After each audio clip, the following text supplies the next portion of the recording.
But I was never school motivated, right? I always hated school.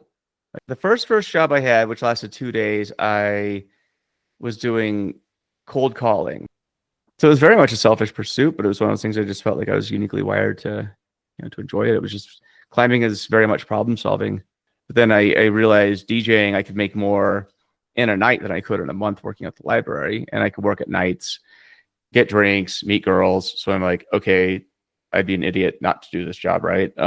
So go more into that. And I felt math was a lot more fun, but it was mainly my DJ schedule actually, and just kind of my extracurricular activities that forced me into that. Because otherwise, I would have been a mechanical engineer. Actually, nothing I've ever done has been like mapped out and planned. There were no rules when I was growing up, so I had to make up, kind of figure things out on my own. The American dream, right? That was a script that was invented by the real estate industry, right? To buy a home, get a mortgage, and all that, right? That was a script designed very intentionally to milk money out of the middle class. A lot of the ways we deal with data right now, I feel is almost backwards in some ways, because we're putting data at the center of attention, when really, I mean, you put in the business, the operations of the business and the goals of the business first, and then use data to achieve those goals, right? So that's what I did. You need to know the limitations and the boundaries of like what your approach is capable of. I'm a big fan of being as low fidelity as possible for as long as you can. I'm not a fan actually of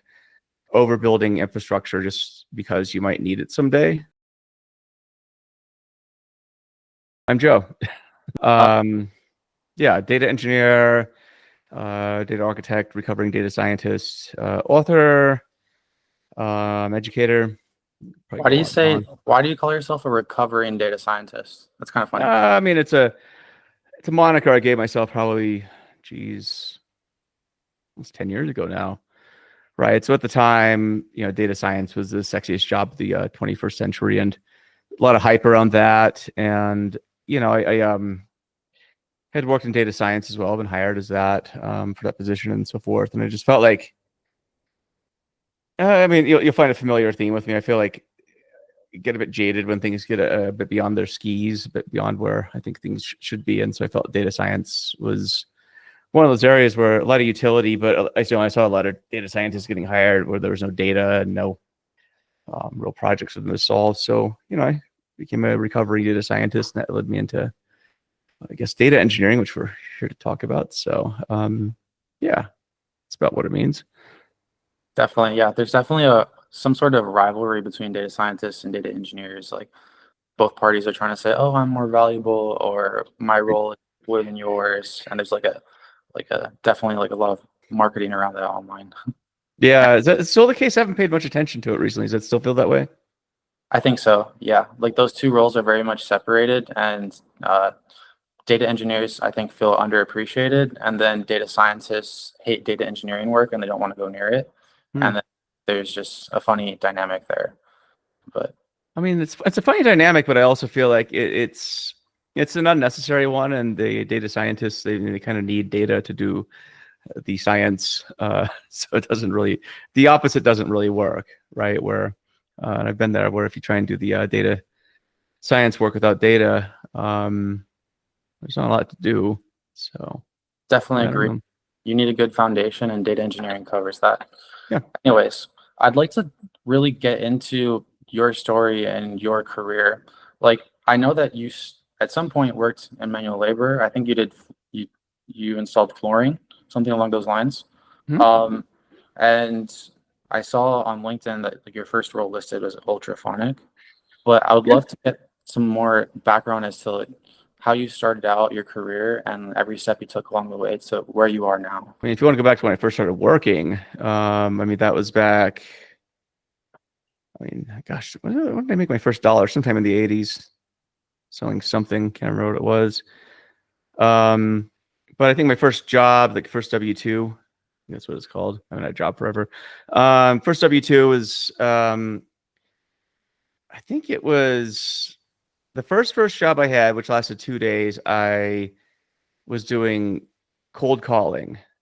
I think I was like 14 at the time. I was in Wyoming, of all places. I grew up in a town called Lander, Wyoming, and so it's the middle of nowhere. Very pretty town. It's in the mountains. But yeah, I was doing telemarketing for, I can't remember what it was.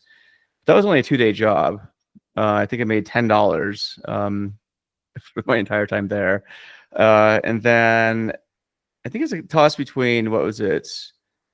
National Outdoor Leadership School, so Knowles. So I was there working on the IT team there. So I was installing cables and doing all kinds of stuff for this thing called the internet. That was sort of new at the time. So that was kind of interesting. And I split my time between there and working a job at a fast food Mexican place called Taco Time. So that was I still go there once in a while. The burritos are okay. But definitely got an idea of the type of work I probably didn't want to do. So, which was working fast food. I don't mind. Actually, yeah, I still like fast food, but I definitely have a lot of empathy for people who work there. And it seems like comparing those kind of jobs to today's fast food, man, I feel bad. Today's fast food just seems like an absolute grind.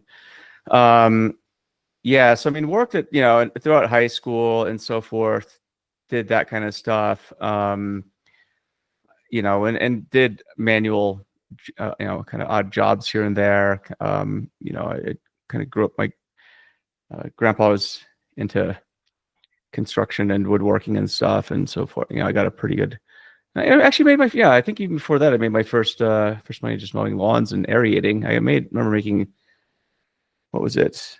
$70 at the time. So $70 for 2 hours of work back in the early 90s doing aerating. Pretty good. It's pretty good for that time. Yeah.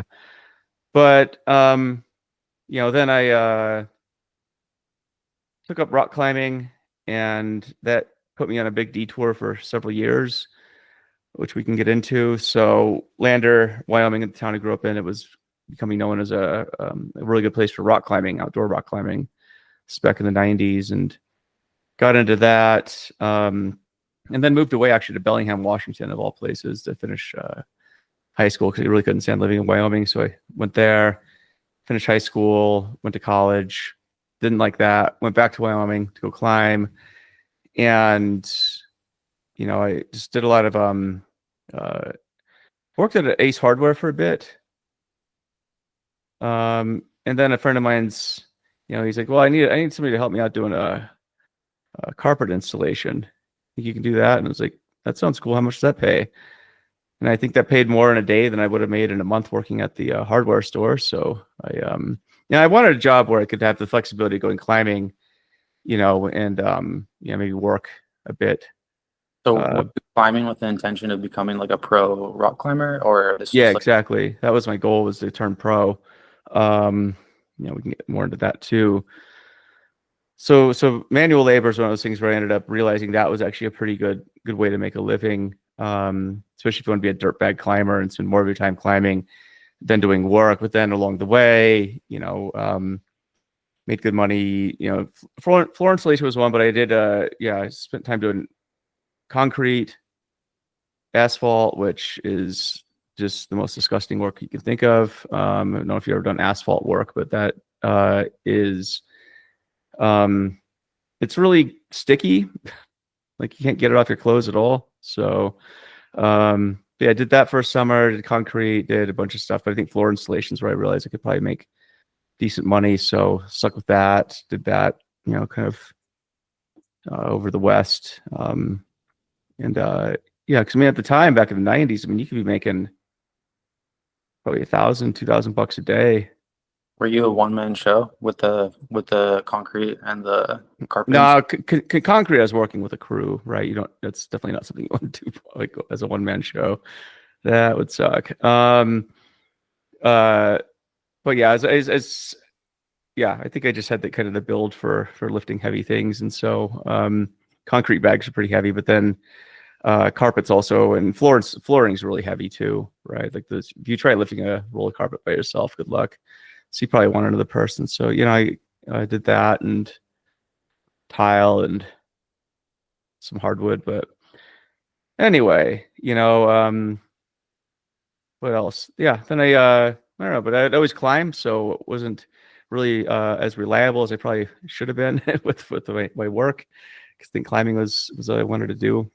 So ended up getting sponsored in that, and and yeah, just continue to do flooring and climbing until I moved to Salt Lake City. I was out here back in 97, 98. I think, can't remember the year. They used to have this outdoor retailer show. So it was a big expo for outdoor companies and visiting some sponsors. And then it's like, cool, Salt Lake seems pretty cool. It's back in the 90s when Salt Lake was very much like the very uncool place to be. So, but it had everything I needed, and you can go out climbing on the weekends and not see anybody. Can't do that now. There's a lot of people here. Were you mostly climbing alone, or did you have like a group of friends you would go with? If I was climbing alone, it would usually be bouldering. Like when I started out, I would do some soloing and stuff, but that, wouldn't be too hard if you want to die.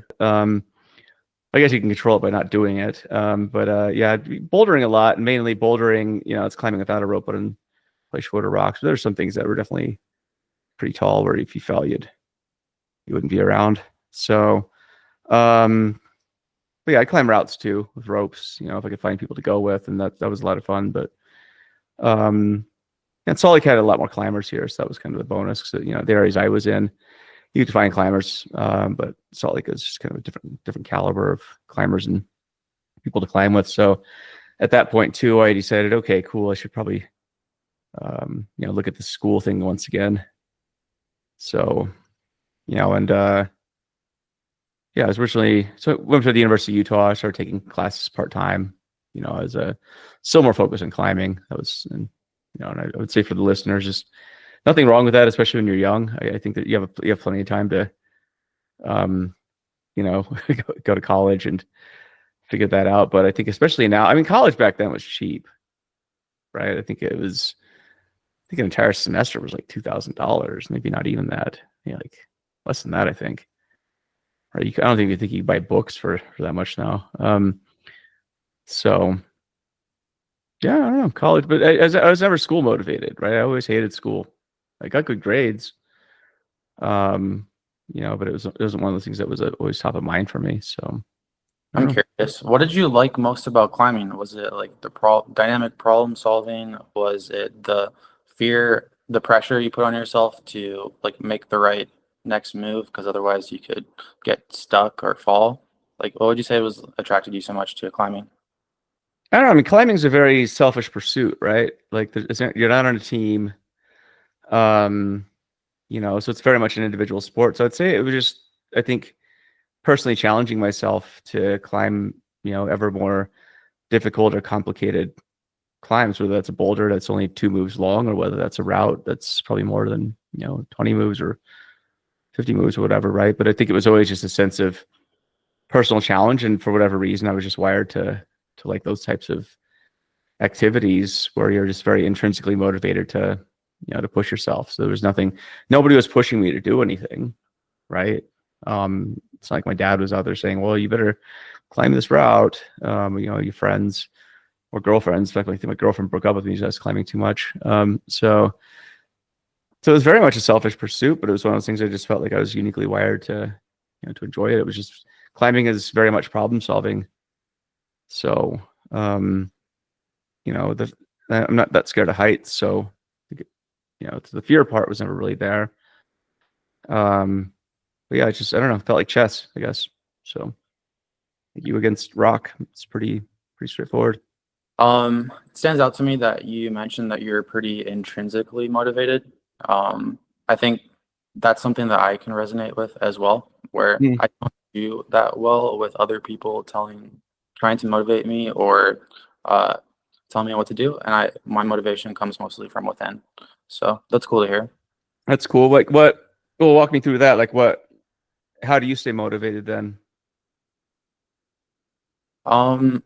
Yeah, so the way I stay motivated is having some sort of big picture vision of what it is that I want my life to be like, and understanding how what it is that I'm doing fits into that picture and how it is helping me get to where I want to go.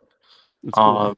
And I do like to have a lot of control over what it is that I do, and I like the pursuit of mastery. But when it's um, I guess when it's coming from myself, not necessarily being, I do enjoy like the individual sport as well for that reason, where it's a lot of internal motivation rather than like a team sport where it's just different, the dynamic. Yeah, it is. Yeah, I've never been good at team sports. I mean, I used to be on the debate team and stuff in high school and like that. That's again more of an individual sport. It's not team. You know what I mean? It's not like you're playing together. You're going out there doing your respective thing, and if you win as a team, it's just because y'all happen to get a lot of trophies together or something. But it's not like you're coordinating. So yeah. But it's interesting. My youngest kid's in football, and and he's obsessed with that, like a lot of kids are at his age. So, but it's so it's kind of cool seeing. But he's more motivated by teams, right? Like he wants to be on the climbing team and football and probably wrestling team. And wrestling's a pretty much, it's a very individual sport too. But Yeah. so yeah, it's always interesting to see what motivates people. Like you seem very according to what you say, very individual, and it is what it is, right? But I think it all works. So Yeah, there's an aspect of a team environment that's nice where you have camaraderie that's harder to get in the individual pursuits. oh yeah. Anyways, so moving Yeah. on. So you went to university, and I believe you studied math. Well, I was originally mechanical engineering, actually. Well, I mean, like a lot of people younger, right? You want to be pre-med, but I did quickly decide within a week that was probably not happening. Just didn't really care enough. So a lot of hoops, but yeah, it's originally mechanical engineering, actually.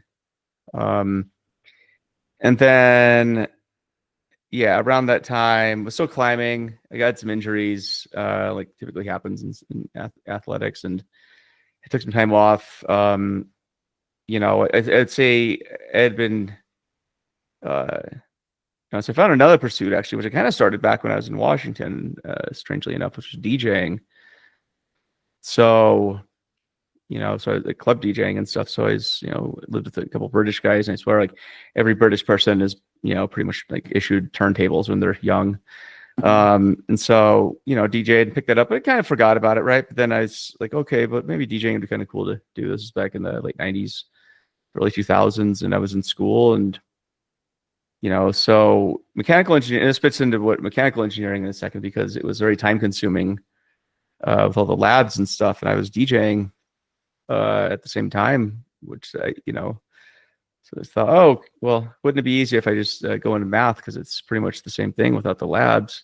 That should be easier. Of course, it was like way harder, but yeah, that's kind of how I got into math, because it was pretty much the same overlap of classes, right? I mean, you had to go up to partial differential equations or something like that, and that's then pretty much from there, take a few proofs, and then you kind of specialize in that and go more into that. And I felt math was a lot more fun, but it was mainly my DJ schedule, actually, and just kind of my extracurricular activities that forced me into that, because otherwise I would have been a mechanical engineer, actually.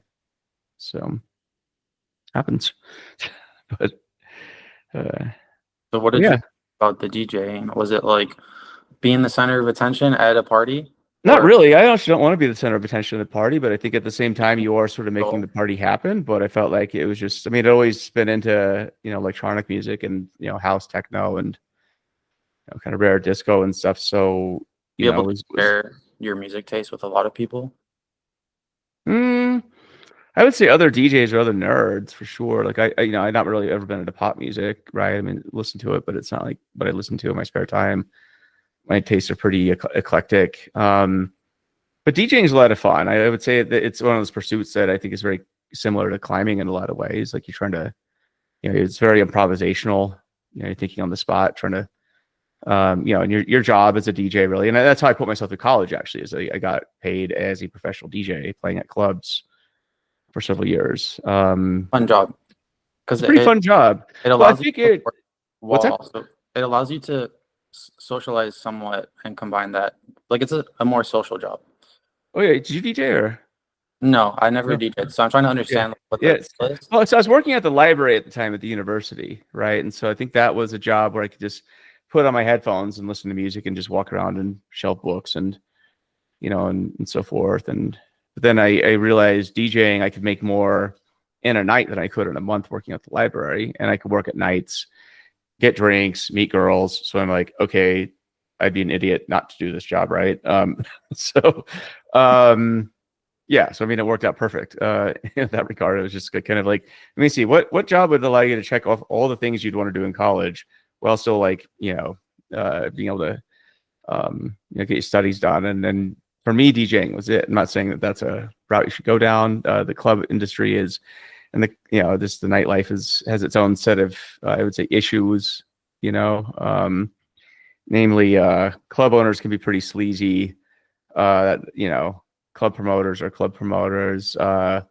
Club girls are club girls. And club dudes are probably club dudes as well. But it's just kind of a different scene, right? So I wouldn't say it's for everybody, but I still DJ, even to this day, being an old man. So but I more do it for fun now. It's not like I'm making my living off of it. But I think there was a time when I probably would have done that and was about to actually. I was about to move to New York and become a DJ full time, and part of me wishes I would have done that actually. That would have been an interesting career path, but probably wouldn't have lived very long. So, but I mean, no, I think like that was I think you were smart for getting into DJing, and it fulfilled a really nice role in your life at that time. Yeah. But you had some other interests that you pursued instead of it, and it makes sense. Totally. I mean, nothing I've done really makes sense in retrospect. I think because it leads to another thing, but like nothing I've ever done has been like mapped out and planned, right? So I mean, I grew up, my dad raised me. There were no rules when I was growing up, so I had to make up, kind of figure things out on my own. I think he may have done that by design, but I didn't have any structure or anything. My dad could have really cared less if I went to college or not.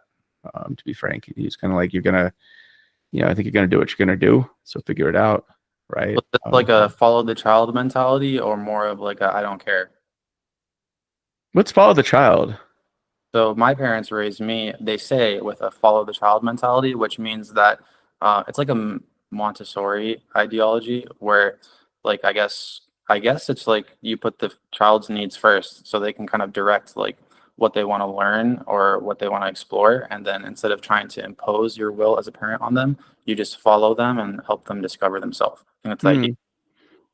I think maybe as a part of that, I don't think my dad was hip to the Montessori way of doing things. But I mean, it felt very much like that. Like he cared for sure, and he still does. But it's one of those things where I felt especially when you're a minor, right? When you're under 18, you can get away with a lot of stuff that you probably couldn't get away with as an adult. So my dad thought, if you're going to make a lot of mistakes, especially ones that you could be put in jail for potentially, make them when you're a minor. Do it when you can still recover and probably not do as many stupid things when you're in college, for example, when you're an adult. So I think he gave me the liberty to probably get a lot of things out of my system, right? So, things like, substances and whatever. I think you just kind of like, hey, if you're going to do them, you're going to do them. You may as well do them when you're a minor, so you're not going to go to jail, at least as much.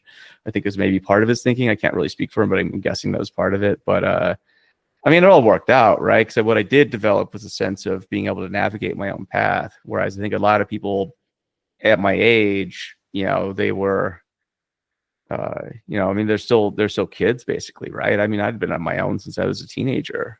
I left home before I was 18, and and so, I just think I had a different perspective than a lot of other people who are probably a bit more sheltered and.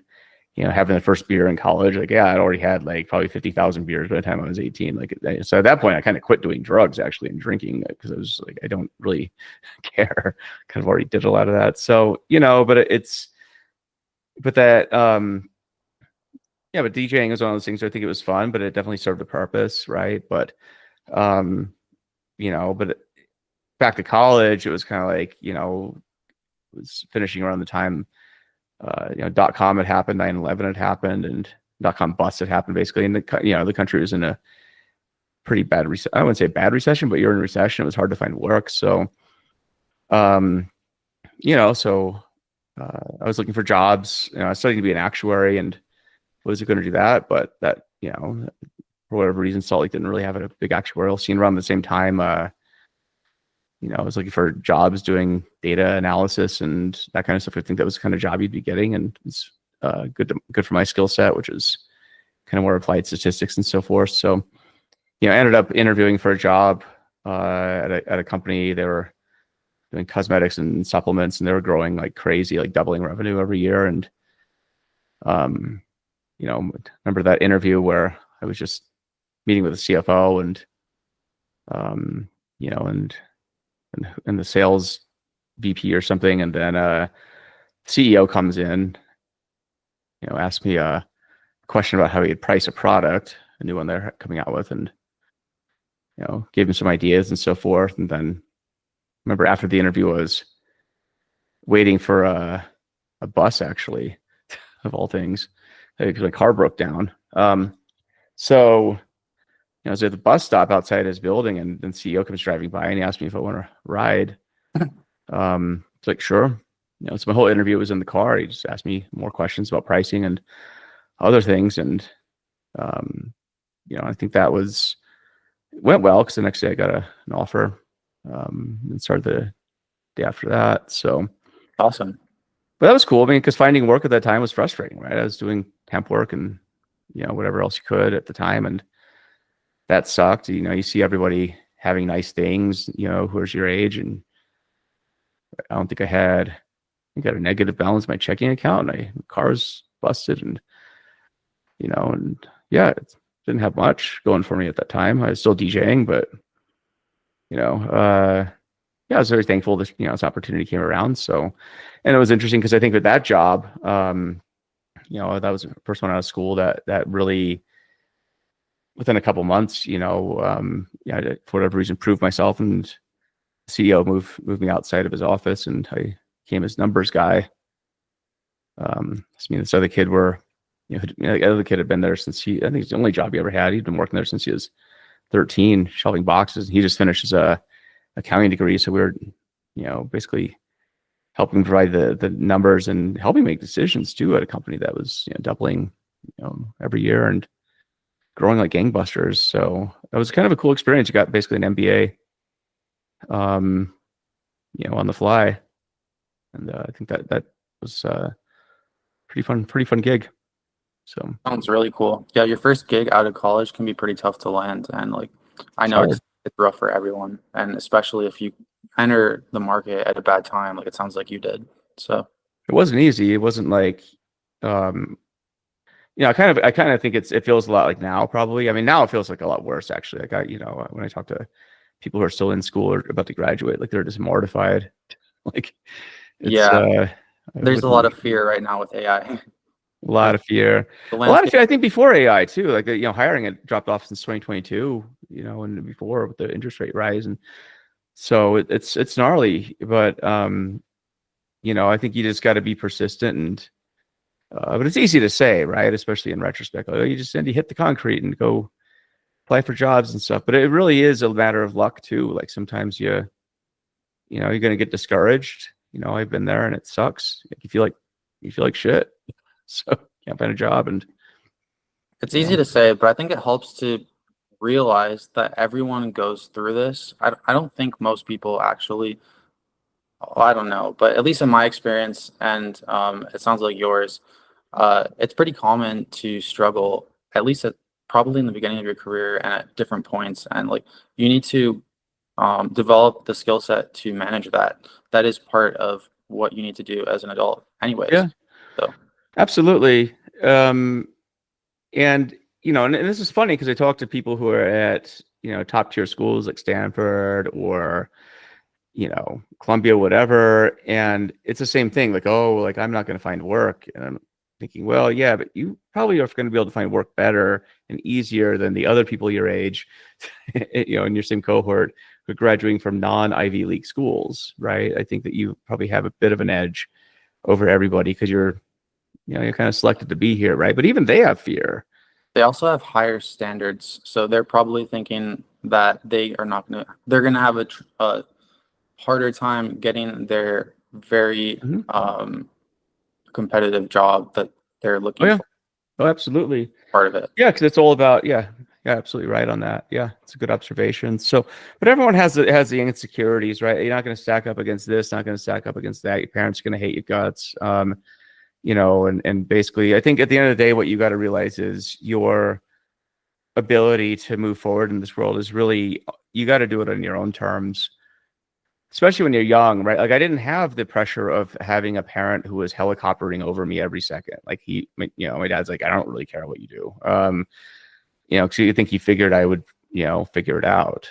Um, I don't think there was and I think that in retrospect, that's a level of, it gave me a level of confidence in knowing that, yeah, I mean, I'll be fine. Worst case scenario, I can go back to doing flooring or something, right? Which, pays good money or figure something out. So, but a lot of kids, yeah, I would say, it's hard, especially when you're starting out, because you do have the shadow of, parent or some sort of authority figure over you, and you have to live up to their expectations, right? But I think when you become your own person, is when you realize that it's sure, maybe you need to appease them, but you need to start making your own decisions too, right? So, but a lot of that's hard to do, especially when you're brought up thinking that you have to be on this path since day one, where you have to get the test scores to get into the school, to get the job, to get to get the spouse, to get the house, and all the other entrapments of living, right? And that's just, unfortunately, that's what a lot of people grow up with. It's you're living on somebody else's script. I never had that, right? It doesn't sound like you did either, or at least you were able to kind of make your own path. So I think it's hard for me to relate in some cases with other people who, just had that kind of pressure on them. I just don't relate to it because I never had it. So Yeah, I hear what you're saying. The thing about following someone else's script is that it's never gonna work out as well as it could for you, because that script wasn't designed by you for you. It was designed by someone else for an average person. So you're never gonna Mhm. be able to completely leverage your skill set and get yourself the position that you could if you follow that, Yeah, which is the frustrating part. it's hard though. It's hard for people, right? The script of going, the American dream, right? That was a script that was invented by the real estate industry, right? To buy a home, get a mortgage, and all that, right? That was a script designed very intentionally to milk money out of the middle class, right? And colleges do this too. Colleges, and I know that because I work at them and advise them, right? It's very much a business. They want you to come in, they want you to spend the tuition to get the degree, and a degree isn't worth as much as it used to be. When I was, coming up, it was, bachelor's would have been fine. Now I don't know what you can do with that. But then again, I don't know if a degree really matters these days as much as it used to. Um, and increasingly with AI, and the pressures that's going to put on companies and the hiring model and the flattening of organizations, I just don't know, universally that a degree is going to mean as much as it did. It certainly doesn't now because everyone has a degree, right?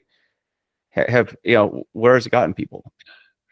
So, universally, I can't say that, people are as prosperous as they, um, it's just school is more expensive. That's all it is. You're paying more in tuition I to would say have pretty edu average outcome. education is a great thing, but it doesn't have to come from a degree, and it's best when it's self education, or when you Mhm. direct the curriculum a bit yourself, because then I think you engage more in what you're learning. Yeah, I agree. I mean, I grew up reading books, right? I mean, I probably read, maybe arguably 1,000 books by the time I get out of high school. I mean, I have a lot of my old books I got back last year. I have them sitting on my shelf. There's literally 1,000 of them. I read all of them. So it's not like I'm dumb and don't have any, motivation to educate myself. It's just, um, but I think, those ingredients are what sets you up to be entrepreneurial as well, right? Where if you are self-motivated and can continuously learn on your own, you got something that a lot of people don't have, right? Most people, like, what is it, 50% of people don't read, maybe it's more, don't read a book after they finish college. It's, that's sad. Or people listen to audiobooks, right? That cracks me up. It's like, that's not, to me, that's not reading. That's listening to a podcast. So, uh, the act of reading is one of those things where I just think it's, it's hard for people to do. And the reading's going down, education's going down. But that's probably a topic for a different podcast, but, um, I yeah, think one aspect that I found beneficial about education is the competitive aspect, where you're competing with your peers to learn the material. So it does set some sort of standard where it's not enough maybe your standard for learning for yourself isn't quite up to the level of the standard at your university. So going there and surrounding yourself with these other people kind of helps you push you forward. Yeah, there's something to be said for that. I think depending on the setting and the material you're learning, absolutely. So, but at the end of the day, you got to do it for yourself, right? I mean, I think the competitive settings provide a good barometer with respect to how you stand with other people. You know, and yeah, I think there's something to be said for that for sure. So, But yeah, so anyways, you got your first job and it was like an MBA for free, and it was like a quick growing company, and you were the numbers guy. It doesn't sound, I mean, I don't know how you were like in charge of pricing and you had an accountant you worked but for. I mean, it did all kinds of stuff: forecasting, pricing, you know, operations, marketing, sales, all that kind of stuff, right? So I think helping in each area. So that's when I realized too, with data, for example, right? You know, I was effective. We didn't have a quote unquote data team. Data wasn't really a cool thing back in the day, you got to realize. But so I mean, I think a lot of the ways we deal with data right now, I feel is almost backwards in some ways, because we're putting data at the center of attention when really, I mean, you put in the business, you know, the operations of the business and the goals of the business first, and then use data to achieve those goals, right? So that's what I did, right? So it's like I happen to be good with numbers, but I also got a good sense of like all these various areas of business, right? And helping grow those. And you know, being in meetings with CEOs of very big companies that you've heard of, and helping with, you know, decision making and so forth in these places. Like that to me is where data was effective, and that's where I learned it, that it would be effective. But we never called it data team or whatever, right? It was just, you know, you happen to be really good at using data, really good at, you know, stats and whatever and tools, and you know, we never put data as the front and center of anything, right? So but that's how I learned, right? If I was in the back office doing IT stuff, being a data guy, I don't think I would have gotten exposure to a lot of the areas of business that I did. But that set me up for the other jobs, right? So I found I had a really good knack for forecasting. And so, you know, in subsequent jobs went in and set up, you know, forecasting systems, you know, and supply chain and so forth. That's an area that I think, just very uniquely wired to be effective. You know, so What was the key to being effective at forecasting at that time or in that I role? think it's the same that it takes right now. You got to be flexible with your thinking. You got to be flexible with just being wrong, which you are going to be when you're forecasting. You're never going to be 100% correct. I think but you need to be flexible in understanding like why were you wrong? Because your decisions on your forecast, right? So especially in supply chain, your forecast is what drives the supply chain. These are expectations about what's going to happen in the future, and you have to work backwards in order to procure materials, you know, build products, ship them, get them into the hands of customers, use the forecast to also drive the demand to get them off the shelf and so forth, right? But it all comes back to the forecast. What are the expectations? What are your assumptions? If you're wrong, how wrong are you, right? Are you wrong to the point you completely bankrupted the entire company? Or are you wrong to the point where you have excess inventory on the shelf and you need to get rid of it? Are you wrong in the sense where everything worked correctly? Actually, you're never right. If you're right, it's by accident, right? Because there's always going to be some variation that occurs. You're never going to be 100%. If you are, then congratulations, you know, you either like Nostradamus or you gamed something. I think, but there's never a situation where you're right 100%. But I think that's the key to it. But it still is today, right? You have to be used to working in a world of probabilities and not working in a world of 100% determinism. So, but that's true today. I'd say it's more true than ever, because you're dealing with you know, large language models and other things which, you know, give you information which might be true, it might be approximately true, might be grotesquely wrong. How do you know though, right? That's, I think, the big thing is, how do you know when it's right? How do you know when what you're looking at is wrong? How wrong is it? Right?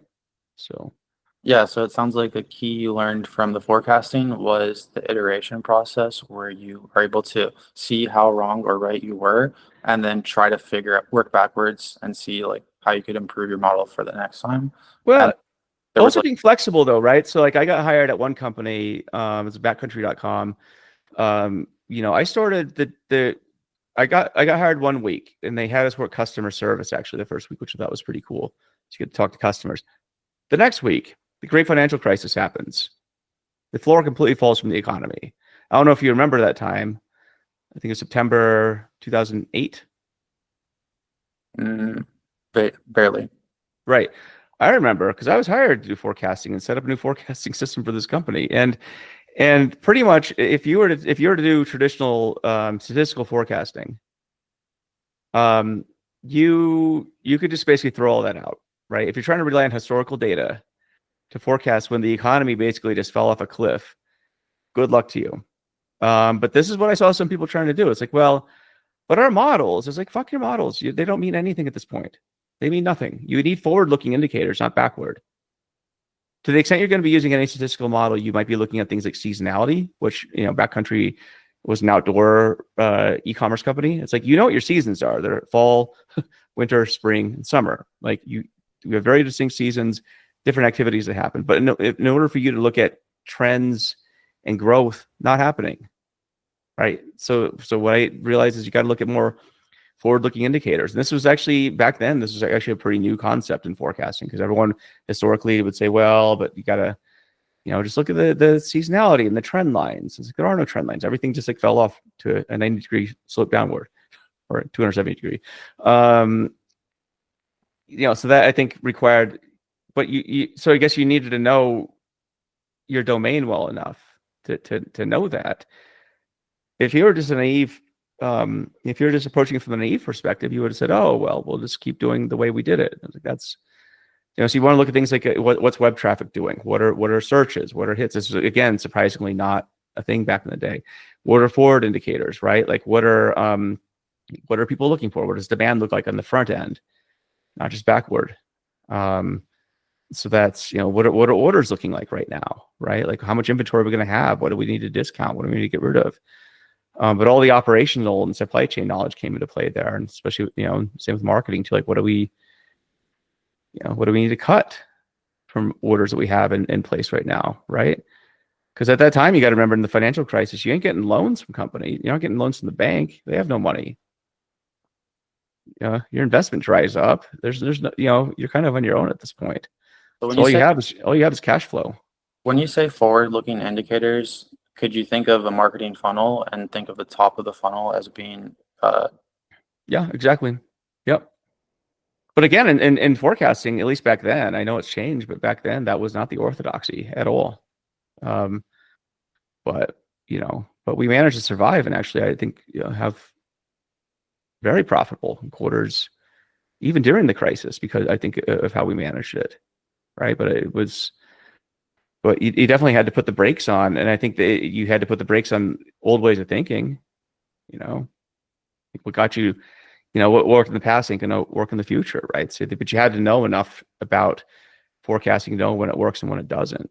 So anyway, that's a long story short. Is I would say just when you do get a job, and I'm guessing the people you would listen to this are maybe career oriented or whatever, but or data, but you need to know the limitations and the boundaries of like what your approach is capable of, right? And to be exposed to other areas, that might offer maybe better insights when your current approach fails.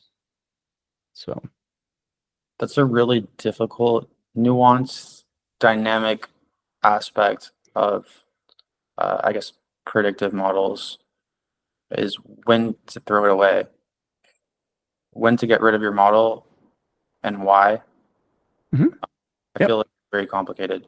It's complicated, but this is what separates, the person who can do this well is I think the person who stays in the business, right? And the person who rigidly attaches himself to the model, right, and isn't flexible in their thinking, because they're pointing at, look, the model says to do this. I'm like, yeah, but why, right? Is it a fluke, or is it actually telling you something useful, right? To have that level of of discernment in your model and its output and whether the model is good or not. I mean, you're right. That's hard. Most people can't do it. They can't. In 2009, when you got rid of your model, what stood out to you as the reason why you should get rid of it? History Or doesn't work at that point. What are you looking at? Right? I mean, there's nothing to glean from backwards looking data. in hindsight, There's some things, but yeah. in What? hindsight, it's obvious that like you can't predict a recession, but at some point, people weren't even sure it was a recession. So like there was a point where you had to make a decision, and it was clear to you that the historical trends no longer made sense to pay attention I to. mean, at that time, it was clear we might be in a depression, actually, or worse, right? Like, this was. I mean, the Fed at that time, I think Hank Paulson was running it. I mean, it was scary. It was very scary. Like you're looking at basically, if you looked at what was happening at that time, you're looking at basically the entire middle class losing homes, losing jobs, in a mass extinction event. So if you do the numbers on that, for example, right, spending power disappears automatically. Nobody has money at all, right? So that was the first thing that happened. So all of a sudden you had money. What we saw was just a dramatic pullback in spending, and you're in retail, selling things that nobody really cares about to begin with, outdoor goods, right? So it's very discretionary spending. So you got to assume like you're spending, your business is going to drop by half immediately. And so you just start writing back of the envelope numbers on this kind of stuff, right? Like figuring out, okay, so like where's demand coming from? What cities do these people live in? Are they in areas that are getting hit? Right? These aren't things that people typically would look at back in the day, though. It's just, let's look at what the orders are and let's extrapolate that forward, right? It doesn't work though. But again, you're talking about a situation where that had never really happened except for the Great Depression, when you had the Great Crash in 29, and then you had, but the difference, the government did things like TARP and quantitative easing and so forth, and that, at least injected a ton of liquidity into the market and, brought everything back. But it was a scary time for sure. It's nobody knew what was going to happen, but you had to approach it from a perspective that this is different. The old rule book doesn't apply, but you got to, but that takes, I think, a bit of, some people might disagree with you. That's the thing, right? So it's like, oh, it'll be fine. But I've learned in downturns, like they say, there's no atheists in foxholes, right? And there's also, I'd say, no room for optimism when you see things like this. You need to take the most pessimistic viewpoint and then probably multiply that by 100, because things can get a lot worse than you think they can. I mean, COVID is another good example, right? When that happened and the economy came to a screeching halt, like that was crazy. A lot of our customers, everyone immediately put all spending on hold, laid off everybody. And then a few weeks later, when the government did the stimulus, everyone was hired back. And then, that's a giant boom, right? But but that crash, I remember people were saying COVID was never going to do anything. I was like, yeah, but I think it's going to. I was watching what's happening in Asia. It's like cities are getting shut down. I was in Wuhan in December of 2019, right before everything happened. I hear Wuhan 3 weeks later is getting shut down.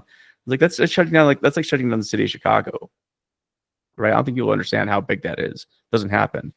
So I started prepping back then in January.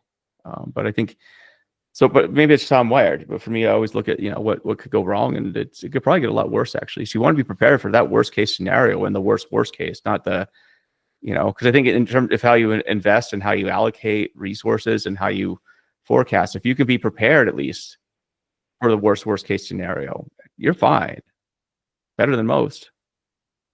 If you're not, though, that's how you get wiped out. So Yeah, it's tough. And like anticipating in what ways it is that you do need to prepare. I assume you mean like your tolerance for risk with investing, and but there's other ways to prepare. For example, with the pandemic, like that introduced new constraints on our lives that we couldn't have anticipated, which were like your ability to place to place. Like I wanted to get into your entire career story, and then I do have like some data engineering questions So I guess I'll just tell you what some of my data engineering questions were. Yeah. I want to better understand a framework for the complexities of data engineering, starting from you're a person with a spreadsheet on Excel all the way to the most complex level. And I want to like categorize it into phases of complexity, depending on the resources that you need or the demands that your system has. Are you talking And about like technological complexity, or what kind of complexity are you talking about? I'm talking about, yeah, like the technological complexity for the infrastructure that you're building and like when it makes sense to build what, because I need a lot of help with this, making those kinds of decisions.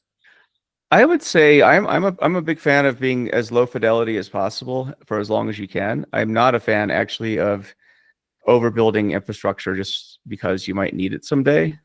Um, so So like, you what is know, the lowest fidelity system? And then what is one iteration on top of that? pen and paper is your lowest fidelity system. Spreadsheets slightly above it. You can do a lot with spreadsheets though, right? I think that even a lot of visualization use cases, Google Sheets or Excel work just fine, honestly. Most people don't have the data sizes to warrant using anything more complex, right? Now the danger is obviously, where things get complicated isn't necessarily in the tech; it's in the data itself, and bad data, um, you know, uh, disparate data, data that's all over the place. For example, you have to collect it. Like that's where I think the complexity starts, right? Is like gathering different data together, integrating it, making it useful. So that's where data warehousing might come in, right? But if you're still in the data the size of spreadsheets, probably doesn't matter. You probably just need to actually like at that point, I'm guessing you're still communicating with other people. Probably getting together in a meeting and just talking about your spreadsheets and like organizing them is probably good enough, right? But at some point, say you have systems of record that need to be integrated, a data warehouse will work just fine, right? And there's no shortage of, analytical, and data cloud solutions that'll be able to do that for you, right? You got BigQuery, Snowflake, Databricks, whatever. No shortage of those types of solutions. Even DuckDB, really, on your laptop could work just fine. Most companies and most people aren't working at a scale of data where it really warrants anything much more complicated than that. If you happen to be there, I would say, there's plenty of solutions depending on your use case. Do you need streaming, for example? Do you need, machine learning or ML, right? But I mean, I think it's all case by case basis. But for the most part, I'm guessing, there's enough open source products out there too that can, you can probably wire together. So I think it's a question of build versus buy, and that really comes back to the organizational willpower to either fund projects or fund teams and initiatives. So, but it's yeah. So it's not because complexity is in the eye of the beholder too, right? It's not like there's a rubric that you can say like this is like everything is universally complicated, in a linear fashion. Complexity could result from like, again, data could result from technological complexity. Like if you're at a company and you're starting, like real time streaming from like a billion apps or sensors, and you're trying to do, inference on that, that's a far different problem than, you work at Schmo's plumbing supply shop and you happen to be, compiling data for that use case, right? So it's just, but for that company, there's probably other complexities, right? They're like people and process and all the other kind of stuff. So yeah. All right, I like that answer, and it's gonna help. It helps me kind of think about the distinction of like a data engineering role and the Right. environments that you could find yourself in. Mhm. Um, that helps me organize things. You did say you have to get going. Is now the Yeah. time? Yeah, I do have to get going right now, actually. So yeah, but thanks. It's good to talk to you. It's, probably didn't get to all your questions, but hopefully you have something that you can edit. No, yeah, this is Something that's awesome. like somewhat coherent. So It was awesome. Learn about yeah, your story, and I really appreciate you taking the time to speak with me. of course, yeah. Yeah. Good luck more.